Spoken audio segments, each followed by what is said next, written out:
Okay. This is the Westbury Radio Show where we can disagree without being disagreeable. I'm your host, Westbury, a Wall Street Journal best-selling author of Big Things Have Small Beginnings. And today, Ryan Toll and I are going to try to cover a few subjects that are, a little timely, interesting enough. I was looking at a couple things about Donald Trump and the negotiating with North Korea, and it seems to me that I'm a little confused. Is he being too aggressive with his negotiating with North Korea? Is the real end game about getting the nukes removed, or is the real end game something else? What do you think? Well, I think, my opinion is that the answer to is Donald Trump being too aggressive for me is always yes. But I think in a bigger way that he came up in a way in the world where it's all about winning, not saying that's bad necessarily, right. But so I really believe that his goal there is to win, and he may not have really quantified to everybody what that means to him. Actually, from a negotiating standpoint, it's sometimes better if you don't have that so set in stone that you don't ignore a good opportunity that presents itself. But I have a feeling that really what he's looking for is really regime change, and that he's pushing him a little too far for.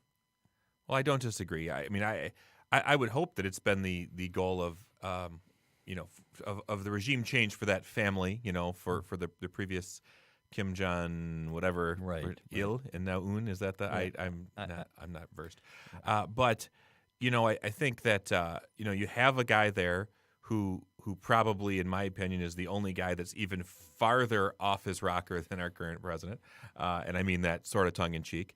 But here's a guy that says, "Hey, when I was born, a new star appeared in the sky." And I played golf once, and I shot 18 and 18, so I see no reason to do it any further. I feel like that's scary. It is, but the thing is that I'm afraid a lot of people are missing that.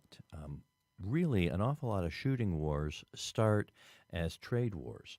Even if you look at World War II with Japan, that war did not start because of political disagreements as much as it did trade disagreements that were being leveraged to gain political positions. I agree. There were some others. I think the Axis, even though the Japanese didn't meet their quote-unquote ideal of the German perfect person, the perfect specimen, they did have the largest standing army in the world, and Germans tend to be pretty precise. And they knew that without having the largest standing army in the world on their side, they would be at a disadvantage. Well, and the Japanese were upset because we had cut off their steel supply, Sure. and we were upset because they were cutting off our rubber supply. And, I'm oversimplifying it, but Right. But that's really what got things going. They would not have had the raw materials to continue their expansion in Asia, which was definitely at the top of their to-do list. So, and I don't want to get off track, but just one of the really interesting things, the best optical things, the best glasses we would call it, so binoculars, rifle scopes, distance scopes, in the world, still to this day, come from Germany and Japan. Yeah. And so at the advent of World War II, that was a big problem because we didn't have great manufacturing of what we'd call glass. So I think today maybe that's I think Leupold is still made in the U.S., but really it's very interesting. But to trade, right? You don't think about that. Really, most shooting wars are really ignited because of economics. Sure. And if we're going to get into this tug and pull with North Korea like this, it really seems to me as though we may be pushing things a little far. And I'm not saying that I'm made up my mind on it by any stretch. I really do understand that if you're going to negotiate and hope to get where you want to be, you have to start off for asking for more than what you're willing to settle for. Right. And if you don't start off in that position, you're just not gonna be there where you want. To me, the question becomes, though, do you negotiate with a guy like Kim Jong-un like you would negotiate with anybody else, because he's a true textbook narcissist, right? So the real issue is, does he believe his BS? Well, he did grow up really in Switzerland. That's where he went to school. So, he does have some exposure to the real world. He was not under his true name when he was there.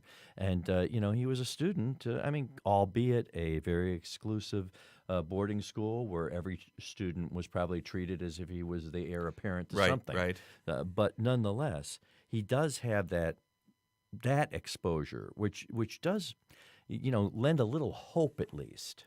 Well, you would have to hope that there's somebody that's bringing some realistic ideas to him. Although I don't know. I recently said to a friend about he's getting out of the military, and I said, well, you should apply for like Secret Service. You could be in presidential detail, and you're not going to probably like all of this, but the point's the same. He said, no, it'd be a horrible job because being and I was joking with him, but being in Trump's support detail, if you try and make him do something you think is better for him and he doesn't like it, he's just going to fire you. And if you just do what he wants, you're not doing your job. And I think, and so that's sort of my take on this country, but I think it spills over in North Korea that there's no winning that, right? You can't be his advisor and really advise him on anything, right, because he doesn't believe that anything you say has validity unless it supports. Yes, he's a dictator. And yes, he can execute his uncle as he did, as well as anybody else that he wants. Was that his uncle or his brother that there was like that mysterious, he got stabbed with the both. poisonous pen? He did both. That was his a half-brother? Yeah, half-brother, right. Yeah, but he also, had his uncle's life cut short because he was disagreeing in some way with him. I'm not quite sure what all the details were. Who knows?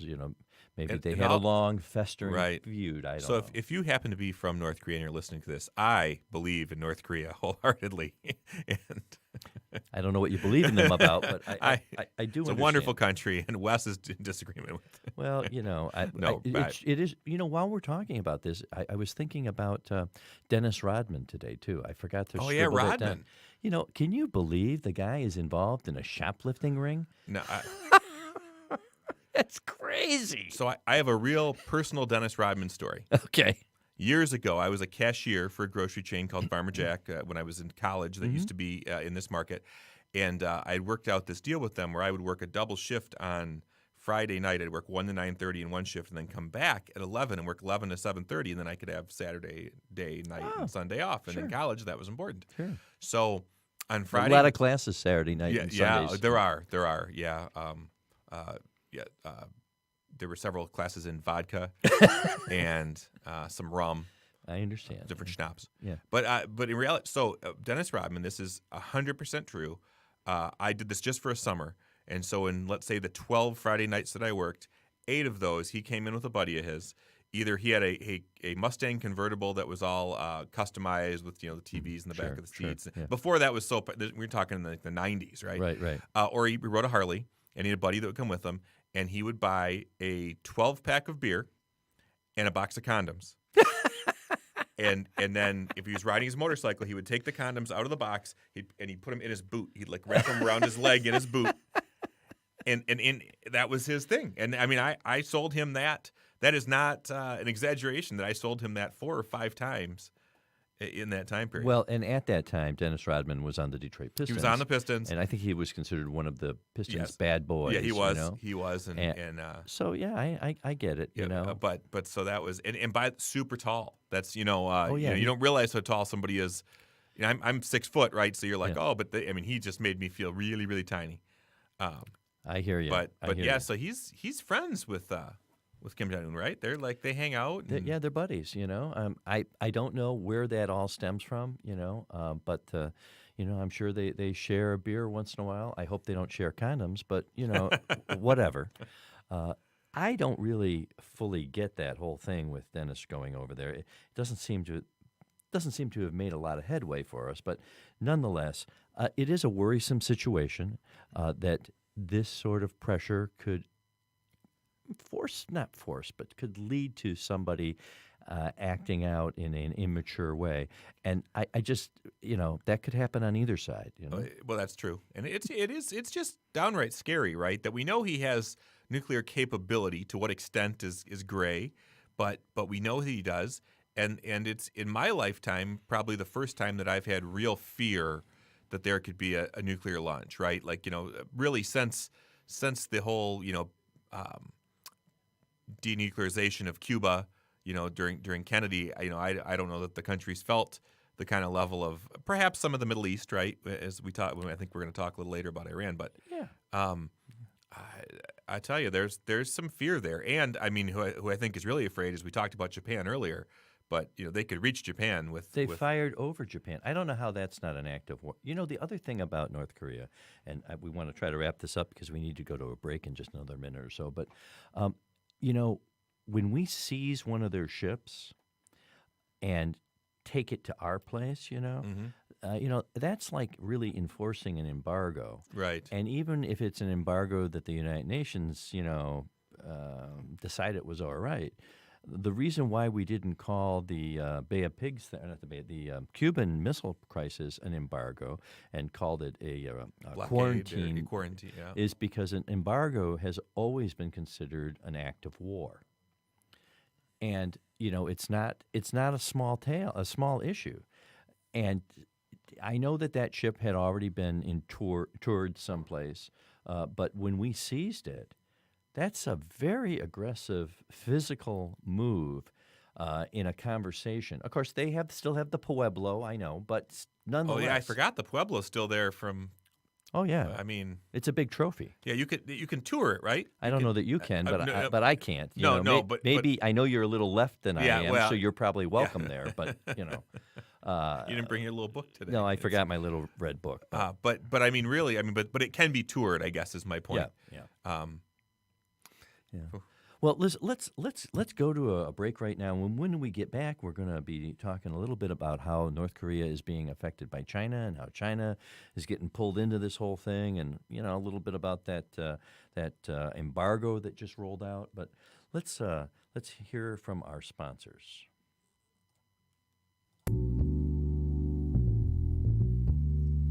Okay, so it's only going to be like a minute and a half.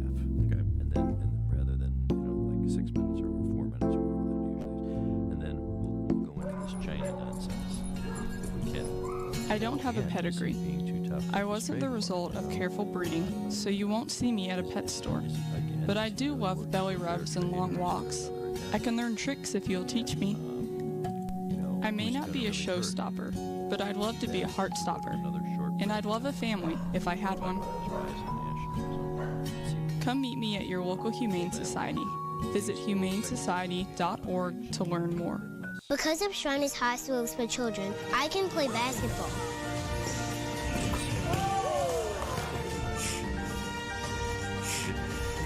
I could climb stairs. I can ride my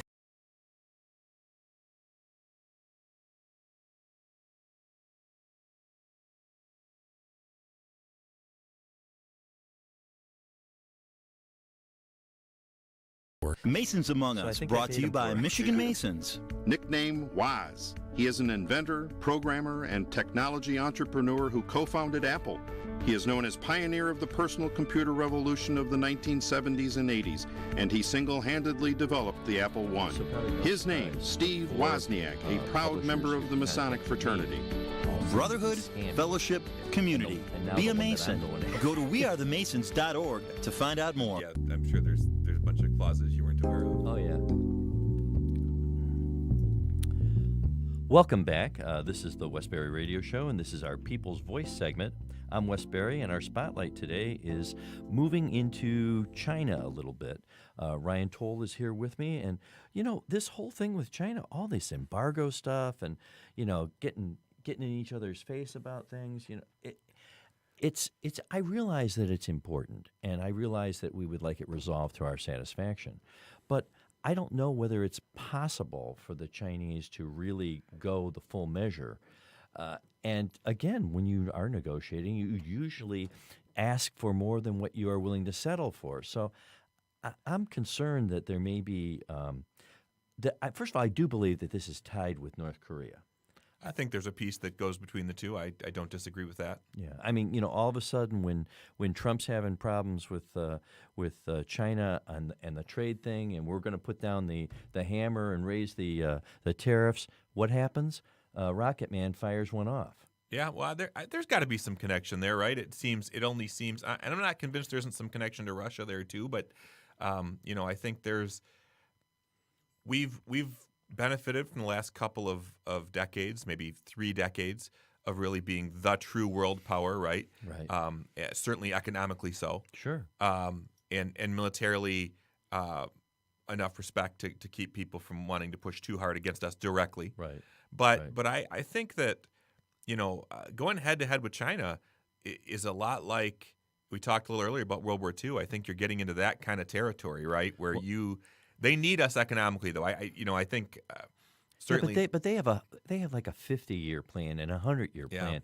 We have right now a 2-year plan, right? That may change and get thrown out completely, right, during the next election. When you're able to have that sort of a timeline or horizon that you're working with, you have a lot of advantages that we simply don't have in these sort of negotiations. They're playing the long game, no question about it.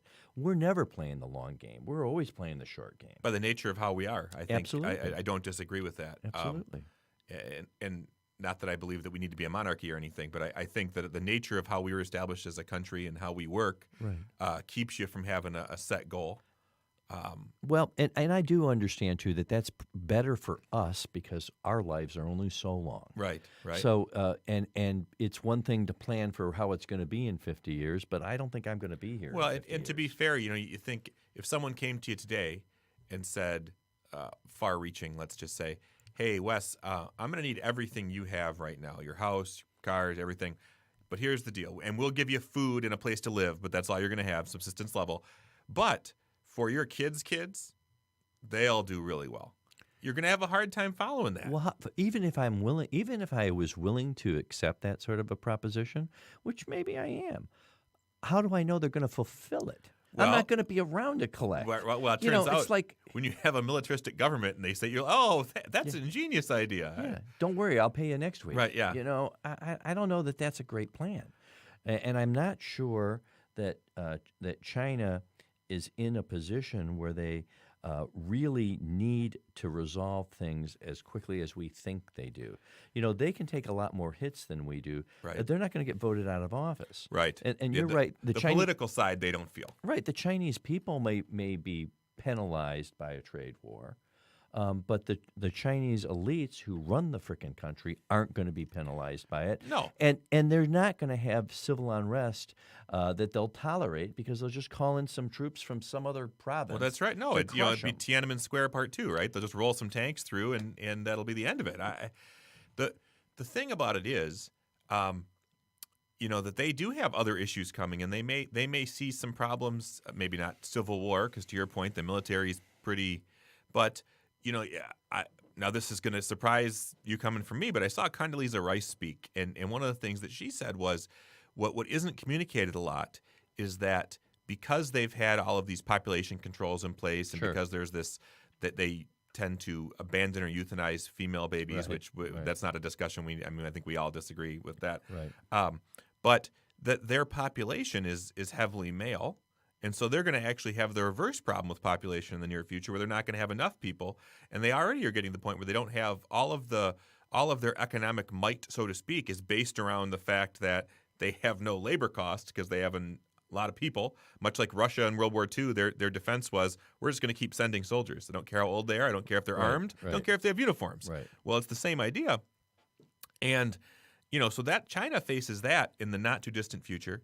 And so whether they're posturing that they think it's okay to have this sort of trade war with us, or whether they realize it's going to be a bigger issue, maybe they don't want to have all of the sales. I'm being a little, I understand the helicopters and tinfoil hat. Yeah, the problem with the trade embargoes or the trade levies, whatever they are, with China is that it'll hurt us and them, and it may hurt them much worse than it will hurt us. but it will hurt our politicians that are Right. pushing the trade and levies and taxes and so on. It's going to hurt them worse than anybody because we'll vote them out. That's right. So That's right. you get a few all of a sudden if everything that we get from China goes up in price 30% or 40%, people are going to get ticked off. So let me. I know we don't want to take too much time on this, but here's my. So is that actually really a good thing, Wes? If that were to happen, let's say that everything went up 30%, so we became back to a nation of manufacturers, right, which made us the power in World War II. If we went back to being a country of manufacturers as opposed to consumers, would that actually be a good thing for us as a country? Well, let me tell you something. If we actually went back to a country of manufacturers, I'm sure that it would, on paper, be a good thing for the country. And you know what? We should go back. We should have a larger share of manufacturing. But if we really take all of our commerce away from China, no, that would be bad. Trust me, there will be a war. Oh yeah, no, there's no question about it. What protects us from China? I think I said it earlier. If I did, but they depend upon us economically, right? Because we consume all the goods they make. Because it turns out they don't have any money with their people to buy any goods. Right. Henry Kissinger used to say that the United States would never go to war with a country that had a McDonald's.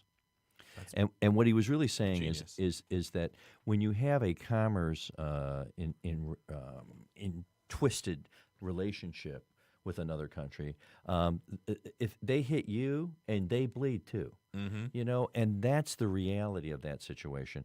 But if you try to extract yourself from that sort of relationship, you get into shooting wars. That's when it really happens.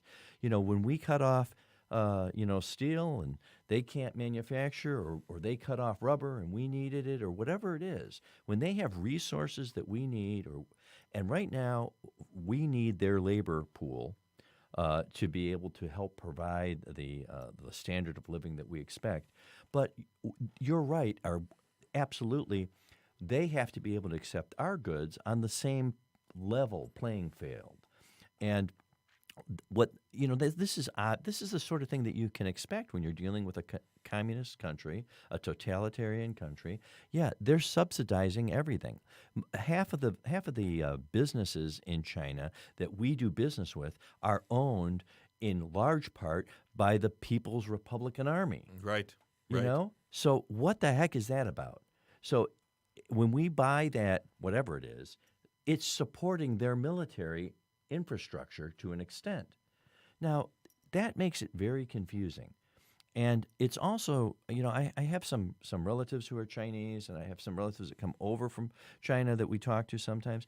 The people in Hong Kong are scared to death about what's going on. Oh. They're scared to death, not so much about the trade issues, but they're just the transition that's already started there, because they're so used to the democratic freedoms that we enjoy that they can see it coming. Right. And I have friends of my family that are from China who tell about executions in the town square. And yes, they have a smaller criminal problem perhaps than a lot of countries because they have the hammer that they drop. It's not you're innocent till you're proven guilty. You're guilty until you prove yourself innocent. And by the way, we're not going to listen to you. Right, and you don't have a lot of time to. Yeah, right. So right. There was I don't necessarily agree with this at all, but there was a scientist recently who was involved in splicing or gene splicing or whatever it is on a human birth, and it was to try to avoid the passing of an HIV. That was Chinese scientists, wasn't it? Yeah, Chinese scientists. They decided that was against the law. They didn't have a law that said anything like that, but they decided that it was against the law, and he disappeared. And nobody's seen him in a year. Okay, weird. I wonder what could have possibly happened. Can you imagine if that happened in this country? We could have the worst guy in the world, biggest criminal ever, and if nobody could find him for a while because the government had him, it would be a huge issue. So it's a very confusing problem. You know what? We're going to take another break here, and then we're going to try to hit back about a little bit about this rise of nationalism and whether or not that's a good thing or a bad thing. And I've always found that it doesn't matter what it is; there's good and bad in it. So hopefully we'll be able to find both. So let's visit our sponsors real quick here, and we'll be right back.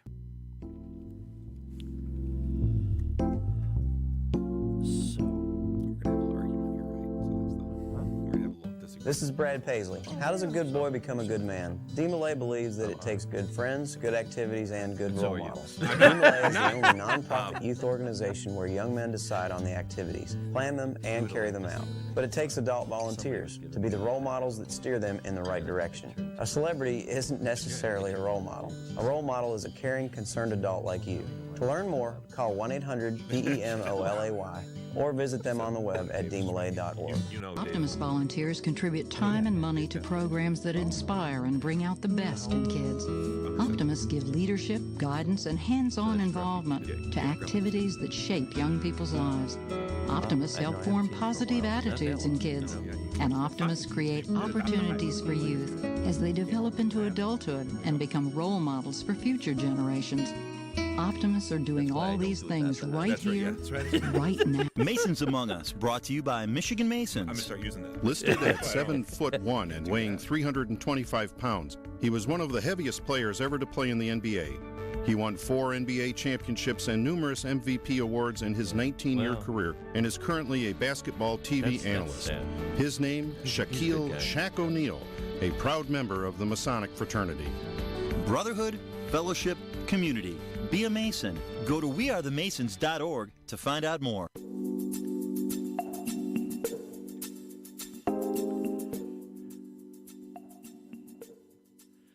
Welcome back.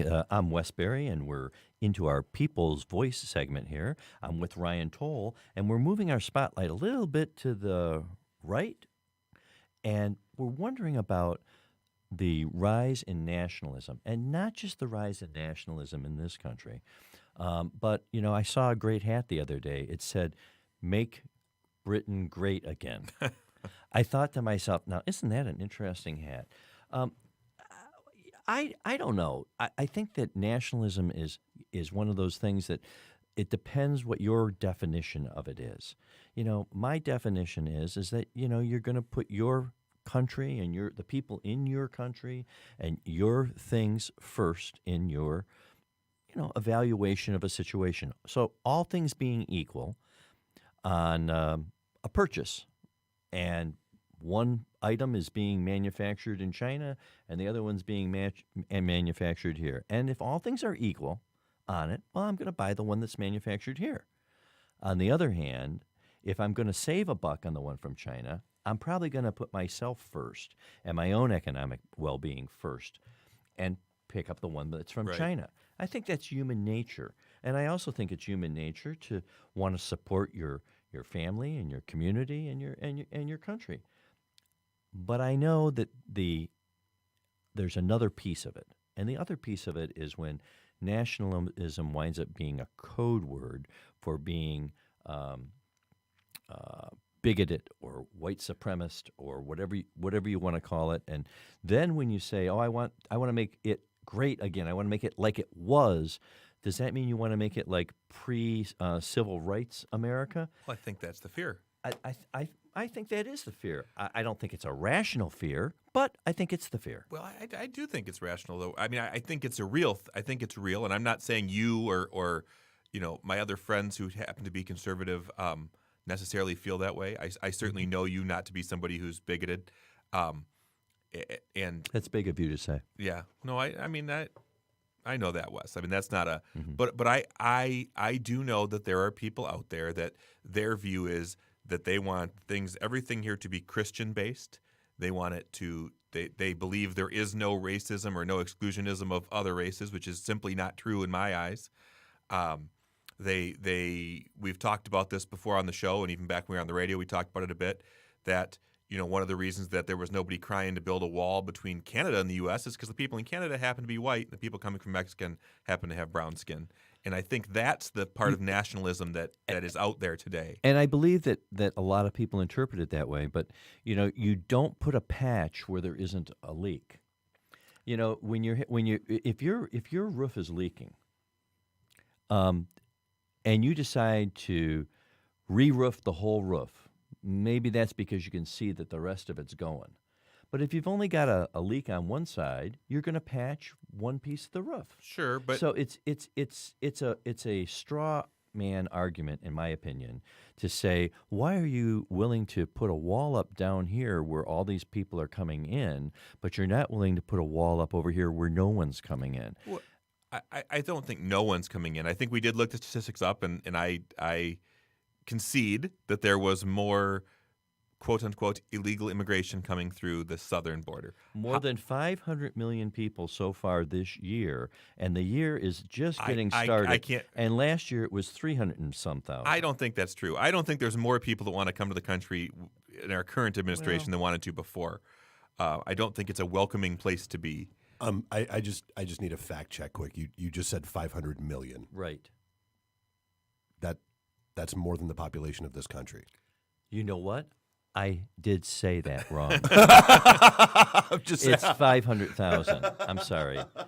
And by the way, that I got from CNN this morning, and that's probably why I was confused. But it's 500,000. Well, Wes has never actually watched CNN before. No, I was watching it this morning. See, he has one of those TVs in his fridge that he was watching while he was making his coffee or something. Those are cool, by the way. I don't want to get off the subject. Those are really neat. I had flicked over to CNN this morning because the Fox News was going a little too far left for me, and I was trying to find a little bit of refreshment.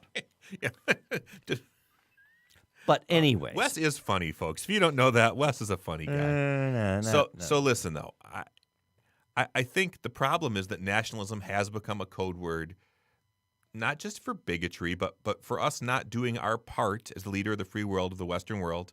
That there's some frustration that we spend what I see so often, and I know you see it too. And let's use Facebook, and we're going to talk about Facebook a little bit later. But on Facebook, you see all these memes shared, this information shared, where they say, "Oh, we spend all this money in other countries and on illegal immigrants, and not our own soldiers." And well, it's simply not true. You can spend money both places. But I think that nationalism has become a dog whistle that goes to two different groups, and they're two groups that you would never think would come to the same whistle. It's a group that goes to the white nationalists, I'll call them, and I don't mean that anyone who's a nationalist that's white is in that group. I'm talking about the real KKK guys, the real Nazi guys. Okay, Trump's father's friends. Those nutcases are definitely, when they hear that nationalism, they think it's calling to them, and I believe that when that same whistle is blown by a liberal candidate or a Democratic individual, the far left thinks that it's a dog whistle for them also to take up arms against. And I find that unfortunate that the definition of a word has become so divisive. I would never put the definition with it that is being put with it by the far left or the far right. I agree with that. And if I look it up in the dictionary, maybe I'm a literalist. I've never. There's a lot of gray in your life, Wes. There's no way you're a literalist. I've always been a contextualist on everything, but perhaps in this one genre, like words, maybe I'm a little bit more of a. But the important thing for us to also recognize that this is not just a phenomenon in our country. When I said that about make Britain great again, it's a real hat. They're really wearing it. This whole Brexit thing. Is that how they say it? Brexit? Brexit. Right, Brexit. So what would it be if Italy was going to leave? Would it be, it out of here, or I don't. Or it'll leave. It'll leave. You just came up. You should trademark that. You know what? I'm going to see if it's available. I'm going to try to get the URL later today, and hopefully Italy will want to leave.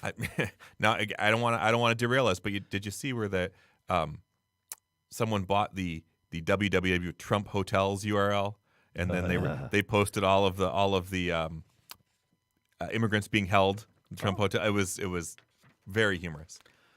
I hear. You think a billionaire would take the time to buy all the websites he could think of for that $12 or whatever they cost? You know what? I've been down that line. There is always another URL that you should get. Yeah, I know you have a few. Yours happen to be your name with some other stuff attached to it, but I've owned hundreds and hundreds of URLs over the years. I'm gonna trademark "Make Wesley Berry Great Again" tonight. I'm gonna go home and get that URL. Getting a URL doesn't mean you have the trademark for it. No, yeah. If But I can post stuff on there. Yeah. Okay. You know what? We're going to move on at this point, and we're going to be leaving this segment of our show, and we're going to be going to another segment in a moment. So thank you for joining us for this segment, and we'll look forward to entertaining you again soon.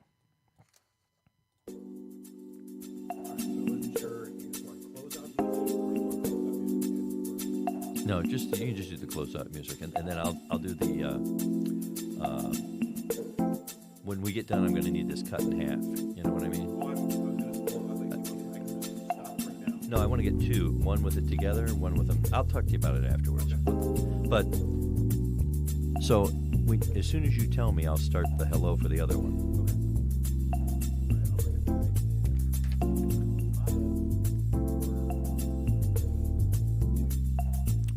This is Wes Berry, and I'm happy to join you again.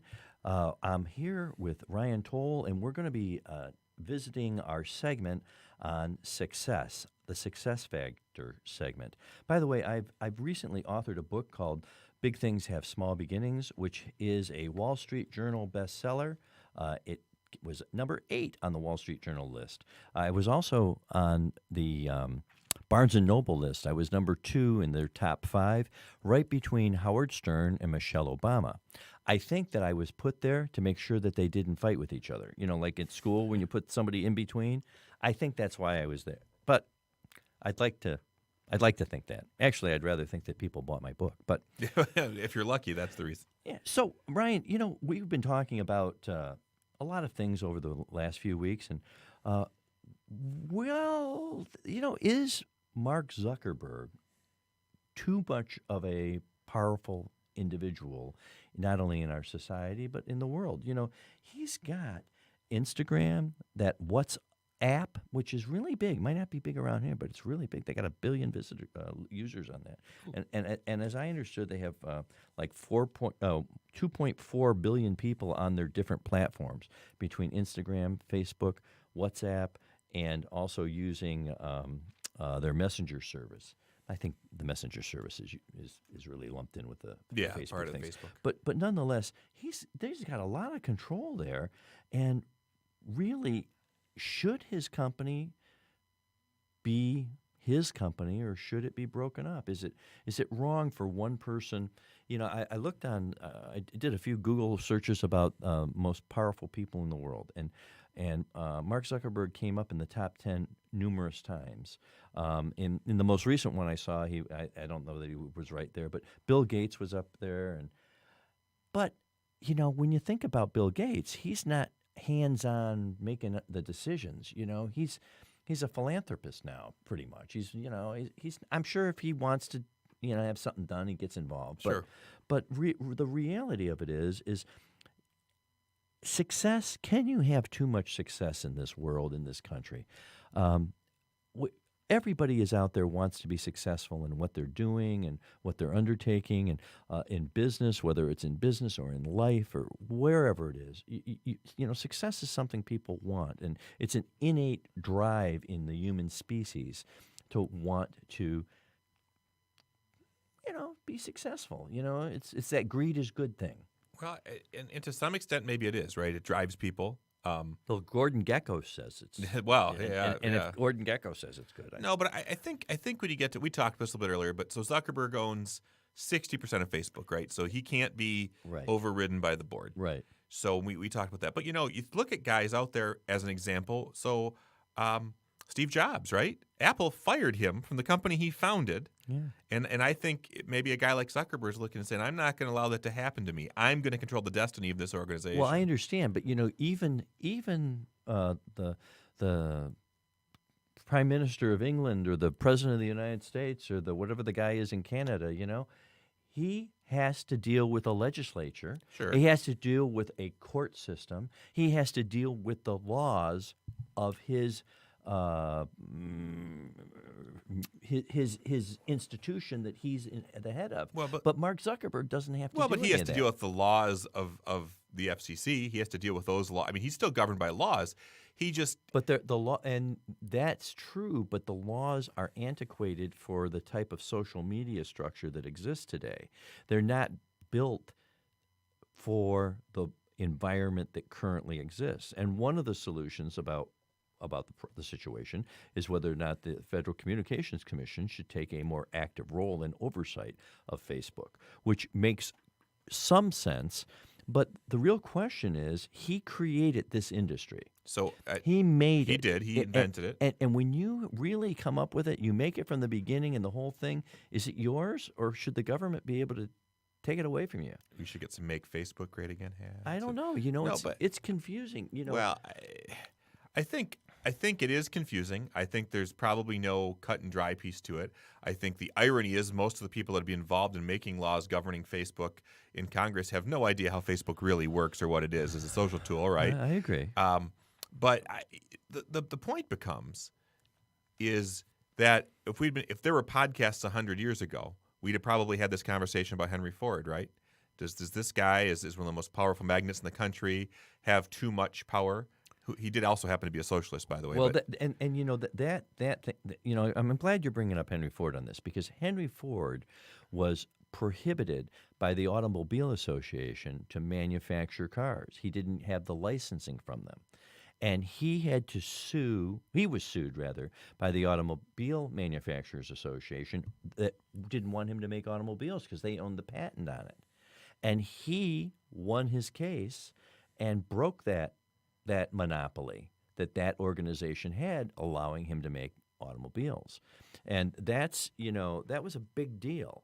And so he was actually the beneficiary of breaking up monopolies. Sure. But, go one step further, though, and there was competition, right? So Facebook effectively, for what it is, has no competition. Twitter is certainly as big or almost as big, but Twitter doesn't have, it's not the same platform, right? You don't use it in the same way.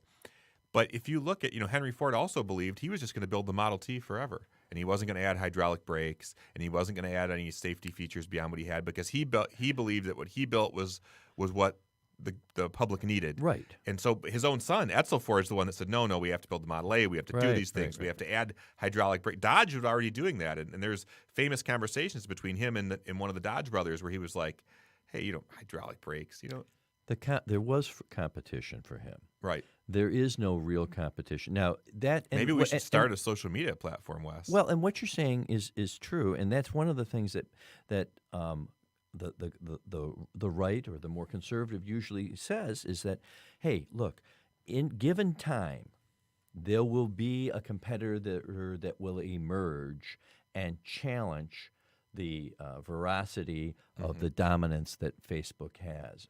And it is relatively young. It's really only been mainstream the last 10 years, right? It was exclusive to college campuses before that. As a media platform, which is what it is.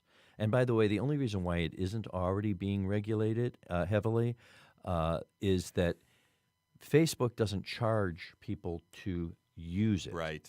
And because they're not being charged to use it, there is no commerce relationship there. It's a free platform. Right. Obviously, they make money, and they make money by getting people to buy ads on it. And if they were preventing a particular group from buying ads, then they would have a suit against them and it would get resolved and so on. So the problem with Facebook is that it's a unique situation. It's very hard to even imagine a commerce situation. Well, that's not true. Broadcast media was broken up as monopoly. It was not allowed to consolidate into monopolies. Initially, the FCC regulated the number of stations someone could own. And that got overturned in the 80s during the Reagan administration, and they were allowed to buy more stations. And now you have these mega media conglomerates. That was at the same time that the equal time thing went away, right? Yes, if you give one party half. Right. And that was I really think that equal time thing was a problem. It used to be that if something was editorial or it was news. Now it's editorial or it's news, but nobody knows which is which. Right, I agree. What's going on. I don't. And they got disagree. the same guy that's doing the news doing the editorial, and there's no little sign up that says editorial opinion. And it used to be that if you had an editorial opinion and if anybody had an opposing point of view, they were allowed equal time. And there's so much of a division in this country. That's one of the problems with it. I have a frustration that goes along with that, and I don't want to get too far off topic, but it is in the same vein.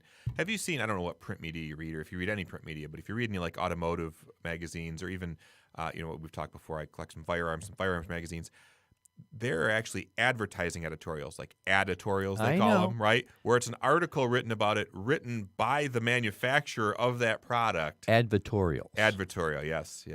Right. It's insane. The lines have been blurred so much that journalism has really become a sink well. Now, it used to be that if you wanted to get influence in editorial, you had to have a friend who would take a bribe from you. Right, yeah. And then you could call him up and say, Blue Horseshoe likes Romeo, and then they would run the article. No, look, I don't want to speak for Wes, but if someone would like to bribe us to discuss something that we're in favor of, I do have a price.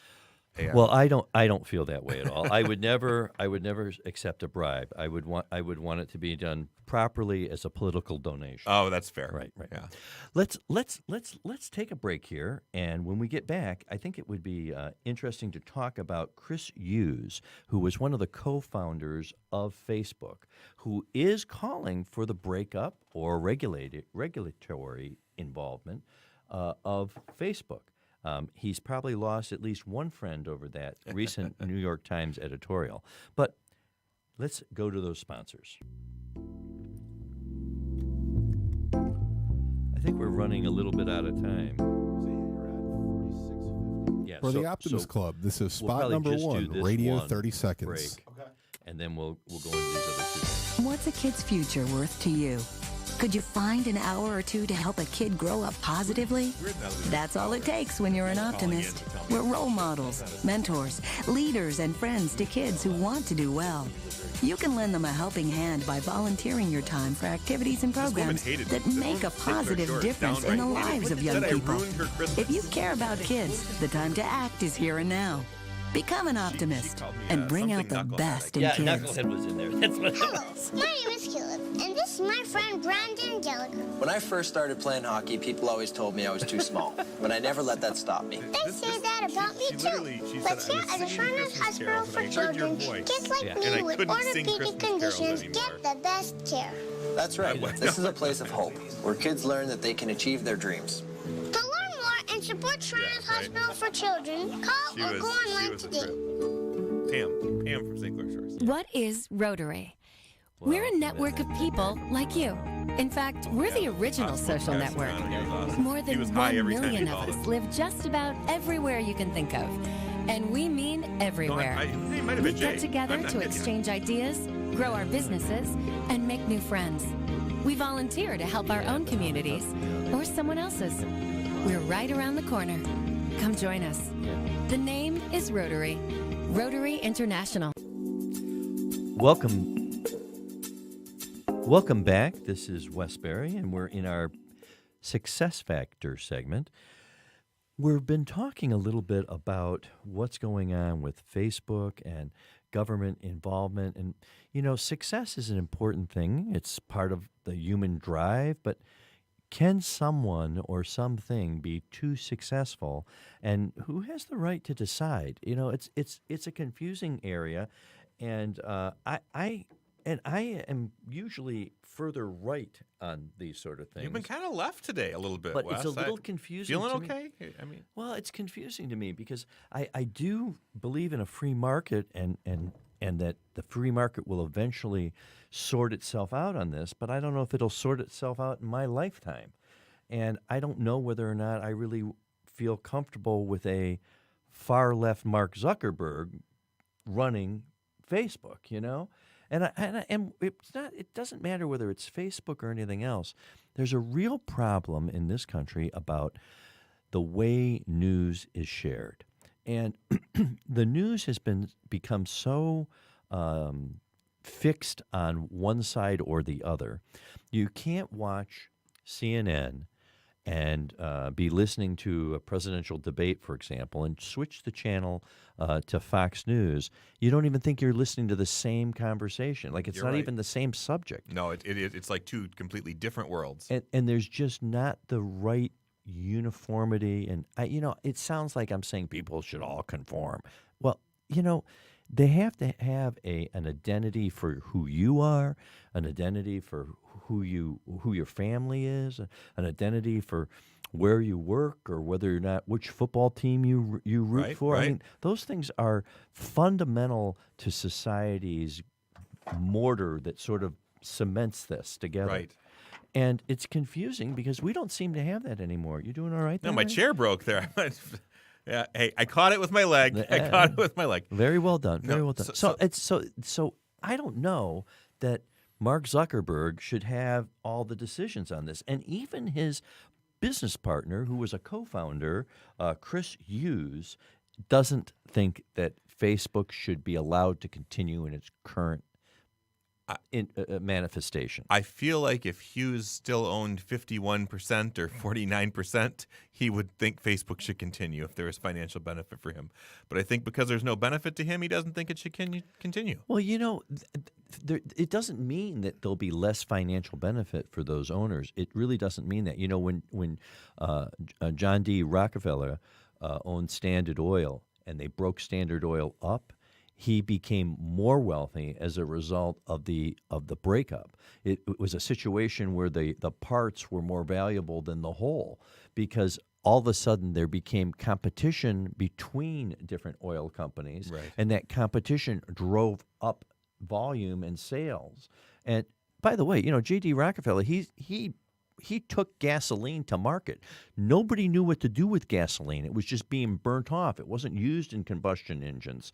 And he saw that waste and found a purpose for it and wound up making a boatload of cash as a result. Yeah, most of the original vehicles, even the original, fuel-powered engines were diesel, right? They weren't gas. That's true. And then when it was forced to be broken up, the value of he just owned, he owned stock in 20 different companies instead of one, and he wound up making more money as a result. So and by the way, after the first couple $1 billion, I don't know that another couple billion makes a lot of difference, okay? Right. So I don't really know that Mark Zuckerberg needs to have, another pile of cash when he can't even see to the end of the line now. No, there's that famous quote. I don't even remember what movie it's from, but where he says, "Well, what can you do with $300 million that you couldn't do with $250 million?" Right? What's that difference? And it's probably pretty germane to your. But so here's the thing with Facebook, and I think it's very commonplace today. Everyone uses Facebook. My phone tracks my amount of time on social media, and it's like 24 to 35, depending on the day of the time I'm on my phone, is spent searching social media. And maybe that's not healthy, and that's probably a separate conversation. But I also think that when radio first came out, radio probably monopolized everything going on in the world. And I think then when television came out and when the internet first started, right, and when there was first consumerism on the internet, I think people thought it was going to, and it did change the world, don't get me wrong. Correct. And in radio and television, when it first came out, the government got involved, the Federal Communications Commission became a thing, and the Federal Communication Systems limited the scope of ownership on stations. That's why there became networks to be able to feed things to different stations rather than one big organization running it. And at the same time, they also had mandates with regards to equal time for opposing viewpoints, and all that stuff came out when those things were going on. I think, as much as I don't like saying it, I think that things like Facebook have gone beyond the scope that of just commerce, and when they go beyond the scope of commerce to the extent that something like Facebook has, there is a place for some government regulation in there. It's in everything else that we deal with in life, and there is limited regulation. But right now, as I understand it, in Illinois, they have some issue with Facebook about facial recognition, and that it's not something that they are allowing there, and they've racked up billions of dollars in fines. Maybe not billions of dollars in fines, but that's what I heard anyways. It wasn't necessarily on Fox News. It wasn't from a reliable source. It was on CNN. But and so the issue really is, and they're not paying the fines. Right. Because they disagree with them, or because I don't know, but it's I think the reality is that Facebook has a bigger stick than the politicians in Illinois have. Well, that's probably true.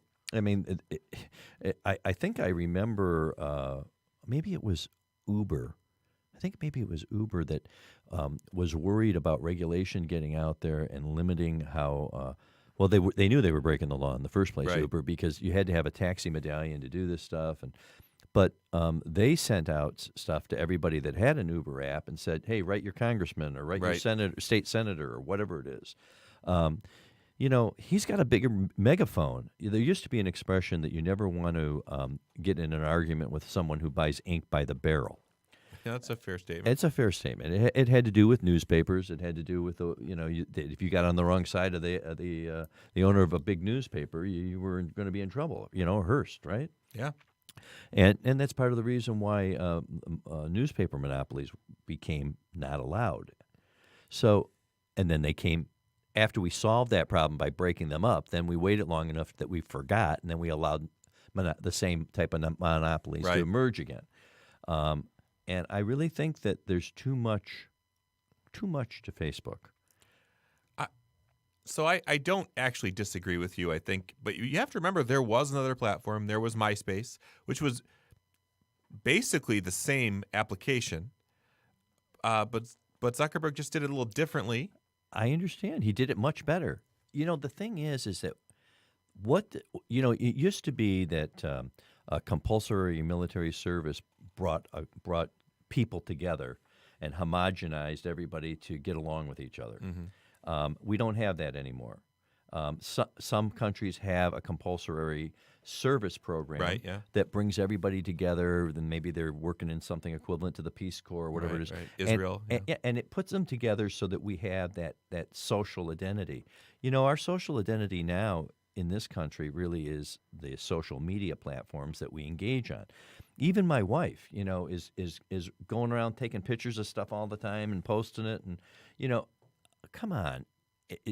If we're going to have something that really becomes the fabric of our society, is it right to be controlled by one man?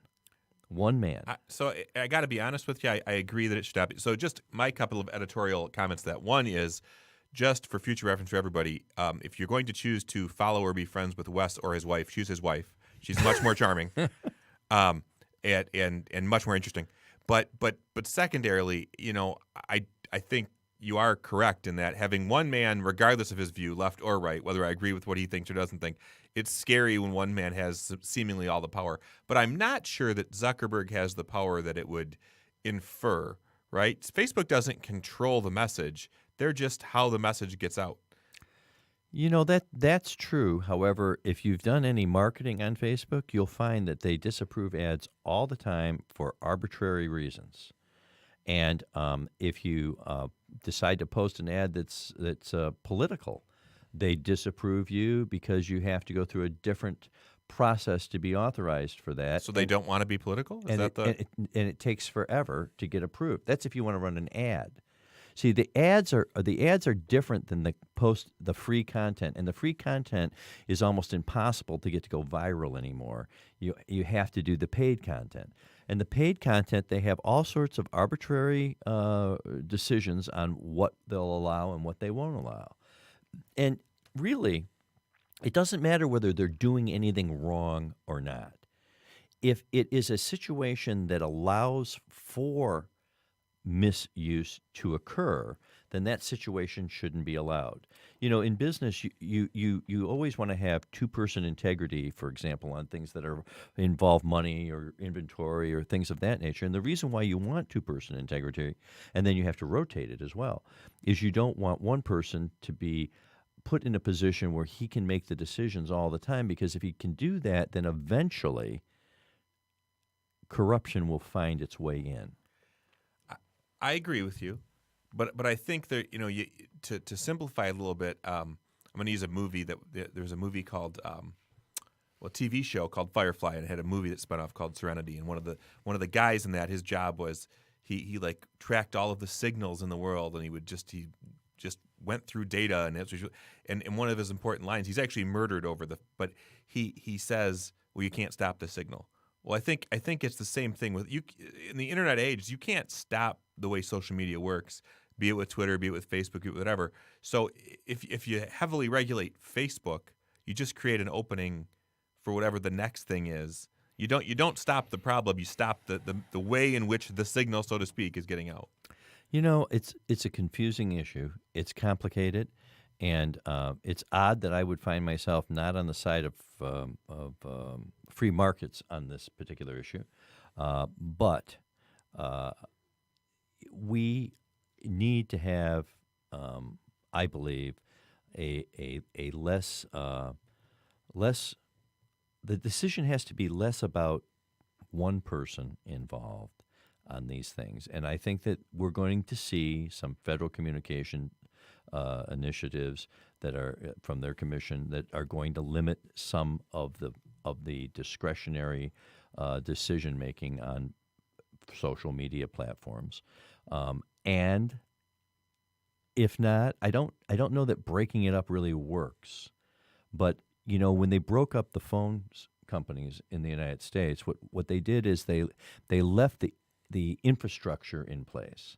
Right. The railroads, same thing. They left the railroad access was left in place, but they still found a way to break up the access points to it. And I think that that's what's coming for Facebook. We'll find out. I also understand that when that sort of thing happens, you wind up getting polarization again, and that's not so good either. So we're going to have to let this one stew for a while. But if this is something that's important to you, you should start keeping your ear to the ground about it, because I'm pretty sure that whatever change there is, there will be some changes involved in Facebook from a regulatory standpoint. But we'll see. Could we just make people have to fact check things before they post it on Facebook? Because that'd be glorious. You know that little check mark that they put on the page, the little blue check mark up next to your name, not to your name, but to my name, because I'm a legitimate. Yeah. Right. Well, that means that I was verified as. I thought that was Twitter. I didn't know that was. They had that too. Okay. But that little check mark means something, but nobody knows what the hell it means. So it's just like because I was involved in this bestseller thing with my book, I learned a little bit about bestsellers, and in the New York Times, if they put a little squiggle, I think it was, next to your number, in terms of where you win, it means that you got there through bulk purchases that they think were inappropriate, but they still put you on the list. Now, this little squiggle, nobody knows what the heck it means except a handful of people. And that handful of people ain't telling anybody.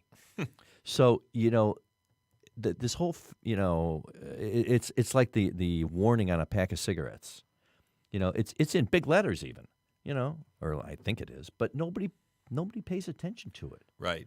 Yeah, you could put anything you want on that warning because no one's they've read it once, they're not reading it ever again. No one's going to know. So I think that there's either going to be a Sherman antitrust thing that's going to come up, or there's going to be an FCC thing that's going to come up. And I think that the Democrats are going to push it, and I think the Republicans are going to dance around it, and then they're going to smile and nod, and it's going to get through. Maybe the one thing that they actually are willing to have happen, but they won't admit that they like each other. Don't forget about my book if you get a chance. Big Things Have Small Beginnings, and we're going to hopefully enjoy your company again soon. Thank you very much for being with us. Have a great day.